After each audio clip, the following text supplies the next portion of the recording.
Hey, welcome back. It's been a little over a year and trying to remember how to hold this camera and video. But I've been doing a ton of stuff in the meantime.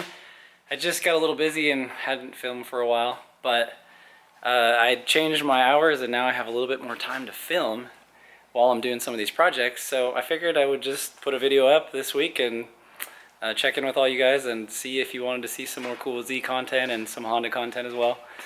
And we'll kind of go from there. All right, sit tight and let's get to it.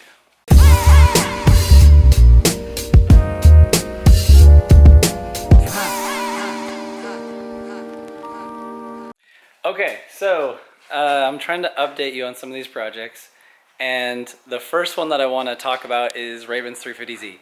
I think the last time we saw it on the channel, we had upgraded to a T4 turbo, this guy right here, and we had kind of a junkyard motor in it. We made a bunch of boosts and sent it, but we already knew that the motor had low oil pressure, so we had rod knock like right away. We didn't really get to enjoy the car. And then the car sat for like a year. We've been doing all kinds of other stuff, and we just haven't got back to the project. I've been super busy. That's why I haven't been YouTubing as well. So I have a lot of fun making these videos. I'm super excited to make another video today and just kind of catch you up on everything. But okay, so Raven's car. We're going back together with the turbo kit, but last time we couldn't fit air conditioning, so we were working on moving some stuff around in the engine bay so that we can fit the air conditioning, and then I'll probably remake the up pipe so that the turbo will fit, even if that requires me to like stick it out the hood or modify some of the the front fascia stuff right here. So that's what we're working on today. While I've been gone, we have been designing a few different products. Stuff that I needed for my Z, and I'll get to that later. But one of them we're going to be installing on the car today, and if any of you guys are thinking about going turbo, or if you are already turbo and you just want to clean up the bay a little bit, I kind of came out with this cool little piece. I'm going to install it here in just a second, and I'll show you what it does. And it just gives you some more space in this general area to put a bigger downpipe. Like a lot of the aftermarket turbo kits come with a 2.5 inch or like a really small downpipe for a 3.5 liter. So I wanted to be able to put a 3 inch, downpipe, super good. This piece I have makes it a lot easier, and I'll get to that right now. Let me show you this new piece that we designed. Okay, so one of the things that I wanted to change on this car was stuff that I could move around to free up some space for the downpipe, like I was saying. And in this general area where the downpipe goes, you have these heater hoses, and they're just super in the way, and it's just a heater hose. I mean, it's not like your main coolant hose or anything really important. It's just routed this direction so that your heater will warm up a little faster in the morning. But this hose typically, goes right here and mounts to the, the side of the engine like this. One hose comes forward and one hose goes back, and then it just routes into this line right here. It goes into your heater core. And on the back of the firewall, there's like just 2 heater hose outlets. So what I decided to do was I take this hose, I don't know if y'all can see it back there, there's one hose in there, and I just route it this direction, and then I mount a second hose coming this way, and then I made a new adapter plate so that it can go this direction as well. And that way I just have more space for all my turbo activities on this side, and hopefully that'll allow me to have the correct spacing to like fit the turbo and a 3 inch downpipe like I want. So let me show you the kit that I made. Here we go. So this is the little kit. It's basically a plate that mounts in the stock. Like here's the little stock guy.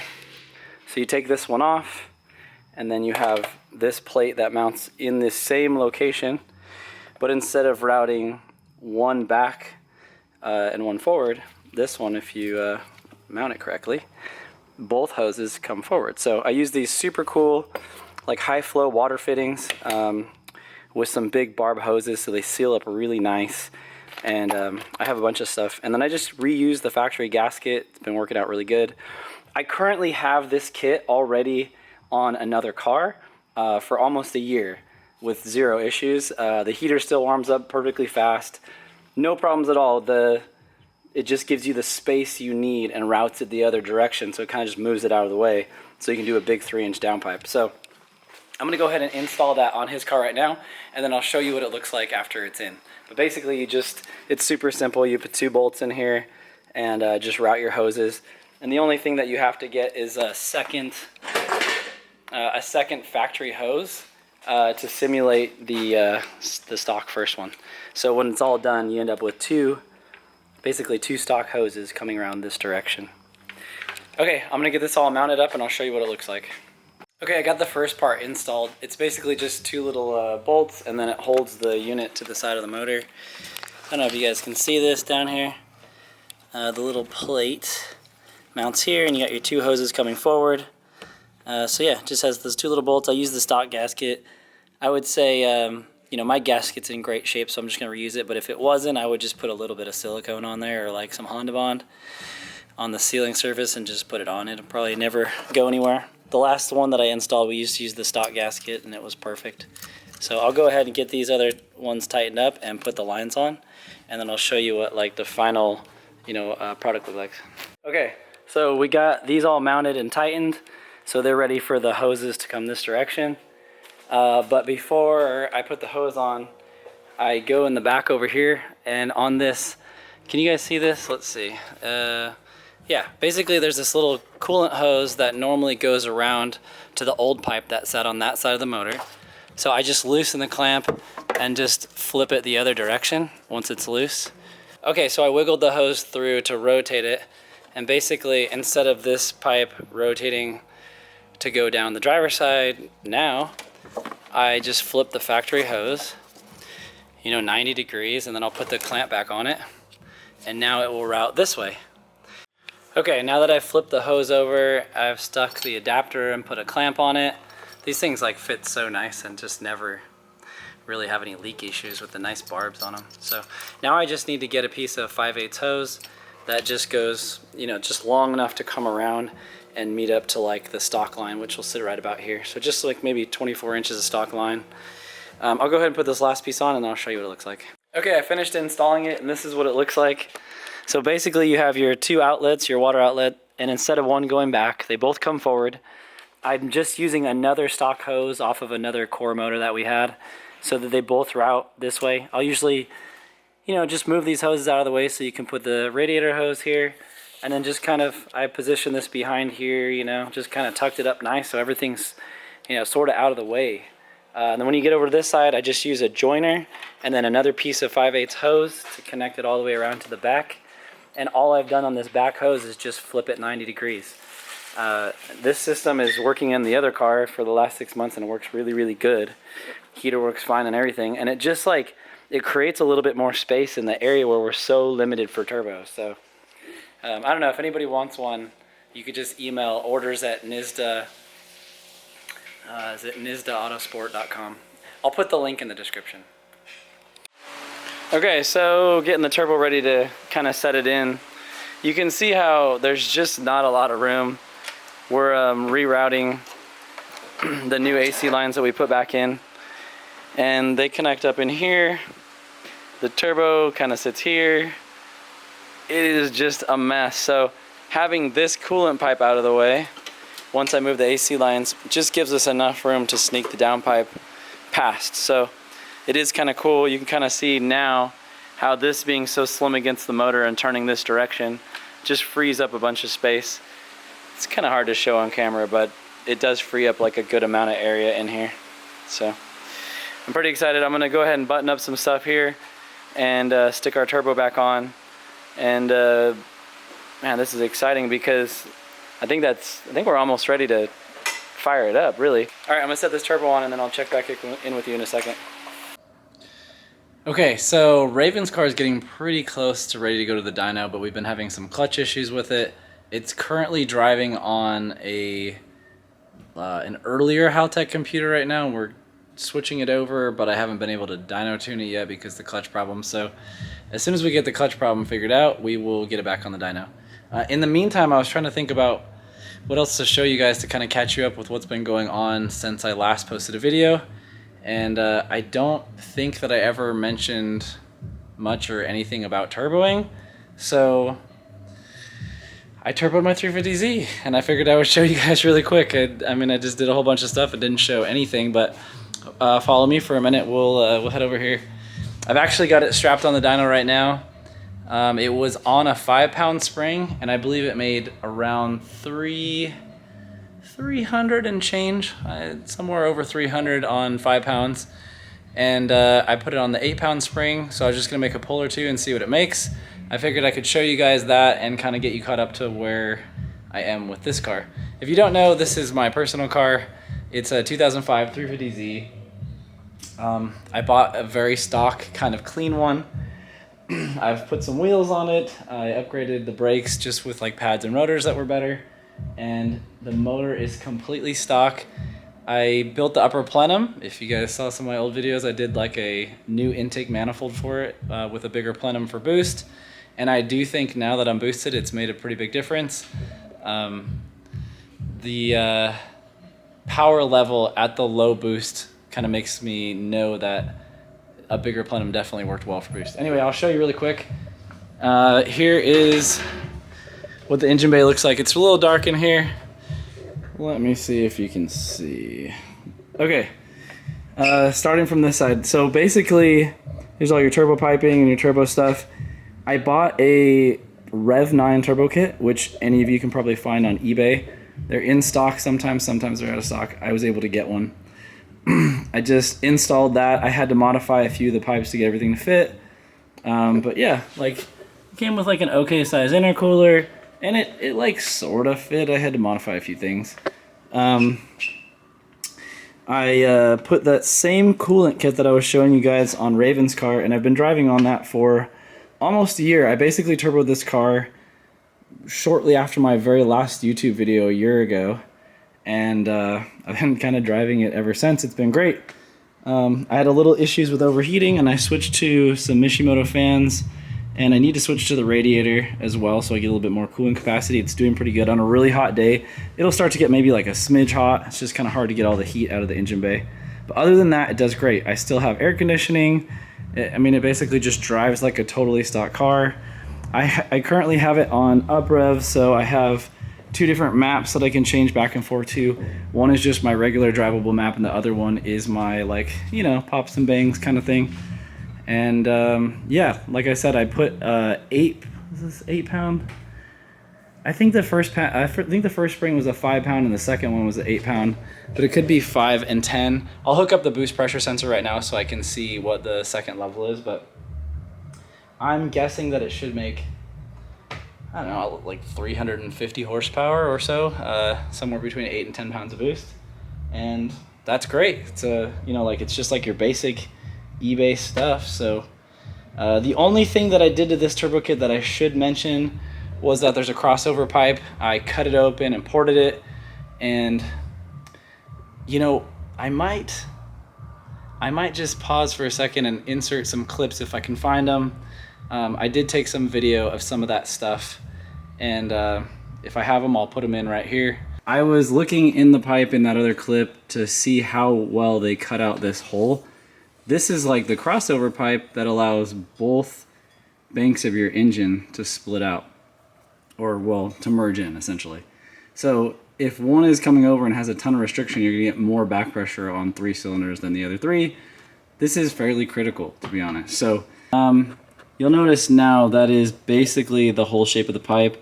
I was careful not to go any farther than the heat line around the weld, leaving just like a small border, because you don't want to like mess up the integrity of the actual pipe attachment weld. So that's about as big as you can go. It looks really, I mean, it's actually a lot bigger.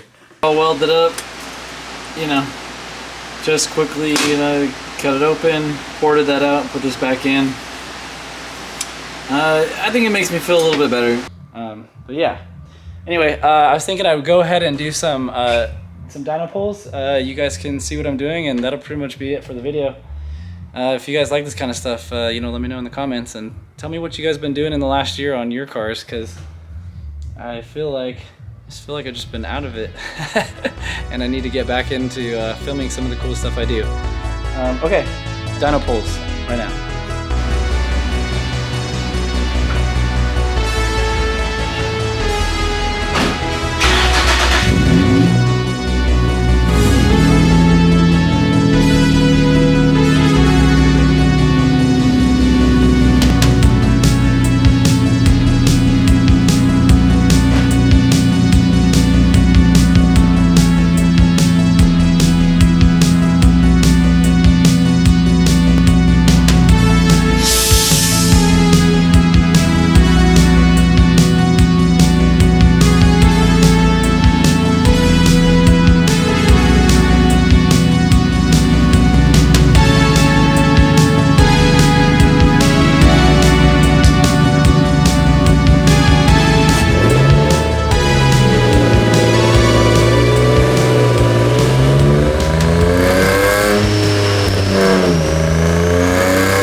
you're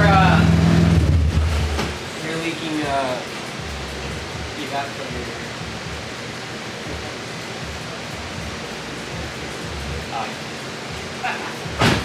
YouTube back up? Oh! Hi YouTube. This is my neighbor next door, Dylan from Disoriented. He came over because I was popping and banging against his wall apparently. Anyway, okay, that was kind of surprising. We only went from 5 to 7.8 pounds of boost and it made 400, so oops. I didn't think it was gonna make that much, but it does. Okay, I'll take it, I guess. If you guys saw the first part of the dyno pull, it was just in regular map 1, and then I switched to map 2, did a little deceleration stuff just like for fun, you know, like I put that map on there just like, I don't know, just because it sounds cool. Okay, check it out. Yeah, 401 at 6,500. I didn't want to rev it all the way out because I can't remember where I put the limiter. If it was, I can't remember if it was 6,700 or 7,000. It's been a minute since I wrote this tune file, so I don't remember, and I didn't feel like opening my laptop to look at it, but I'll take it.